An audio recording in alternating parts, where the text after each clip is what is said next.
This is my Quebec City, your stories. Picture this, you're living as far away from here as possible, and then you meet someone who's from here, and then eventually you move from there to here, across the hemispheres. Okay, I'll stop now. That's Jarryd, originally from Australia. So Jarryd, what's your story? I'm originally from Melbourne, Australia, and I've now been living in Quebec City for 7.5 years. And that's because back home you met and fell in love with someone who's Québécoise. It was a funny night where I met my wife. Long story short was I was playing Australian football, and at the end of the season, once you play your last game, everyone takes off the next Monday and goes to the pub, and we call it Mad Monday. We had this afternoon at the pub, and then by the time, it must have been almost 2 o'clock in the morning, like on Tuesday morning, where I met my wife at a karaoke bar, and I remember speaking with her for the first time. She was telling me she's French Canadian. I still at that point didn't really know what that meant. She was an exchange student, so she was always, had the intention of only doing one semester. And then I just asked for her phone number. She was meant to go back at the end of the year to come back to Quebec, and around Christmas time she postponed her flight, so she ended up staying for that Christmas, and then she ended up staying for the next 8 years. In that 8-year period, I had visited a few times, and I actually lived here for 6 months as well. So I knew what I was kind of getting myself into. Once my son was born, my wife said, she wanted to come back to Quebec and be with her family, her grandma, her mum. I think she had a bit of a maternal instinct kind of kicking in. In the end, it was quite therapeutic because I literally came with like 2 suitcases, my son and my wife, and she had 2 suitcases and my son would have had one as well. So we literally packed our whole life into 2 suitcases each. At the time of the move to Quebec as a new dad, did you think that was the easiest way for you to meet new people and integrate?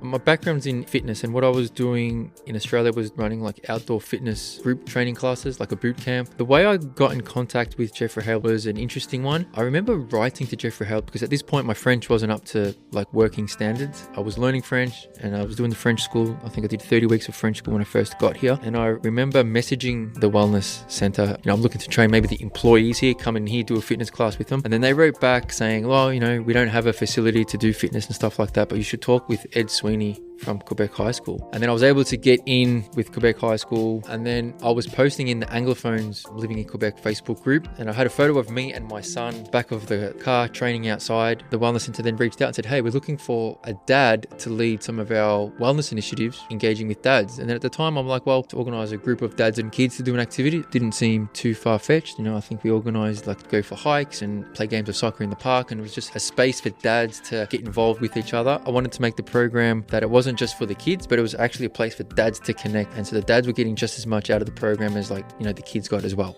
You also connected on the basketball court. Talk about that initiative. I played basketball at state level until I was about 17, 18. I enjoyed playing, and I thought the program would be going for about maybe 6 to 8 weeks, and then after that it would fade out. But the guys kept on coming, showing up. We started with like 4 or 5 guys. All of a sudden then we got like 15 to 25 guys. So every Sunday night it's full at Quebec High School. And I think what I realized that I missed was like just that camaraderie, like in a bit of a team spirit. And I know it's social. It doesn't matter if you played basketball. It's just about getting out there, having a run around, feeling good, having a chat with the other guys. And I think that was something that I was missing. Becoming a father, you become so focused on looking after your family and work that you kind of miss the social aspects of what sports can bring.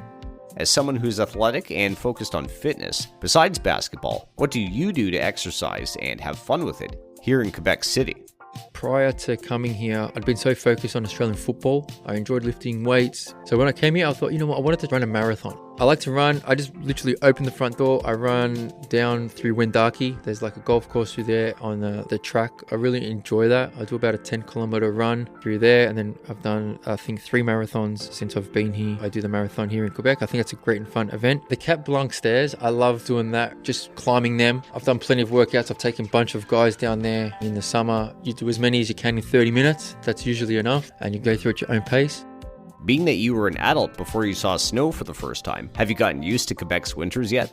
A funny thing was, first time in 2011, I came to Quebec for 6 months. I had 3 months in Montreal and 3 months in Quebec City. Never seen snow at that point. And remember driving and seeing like the smallest little flurries on the car, and I actually pulled over the car and got out to like just feel it. And it was so small. And at the time I had, because in Australia we put water in where the windscreen wipers to wash the windscreen. And we have watering cans. And literally we say petrol station, right here it's the gas station. I would get a watering can and literally fill up just with water so I could clean my windscreen in my car. And when I'm driving, I'm like, there's no watering can, right? And I didn't realize. And then every time I went to the gas station, I'm like, I saw these purple and blue bottles and I didn't even think to look at like what it was. I think I drove around to maybe 5 or 6 different gas stations before I said, you know what, I can't find one. I was getting quite annoyed because I literally couldn't see out of my windscreen. And it was only then I realized, man, like it's around 0. If it freezes, that's not going to work. And that's why you needed the antifreeze washer fluid. So that was my welcome to Quebec experience.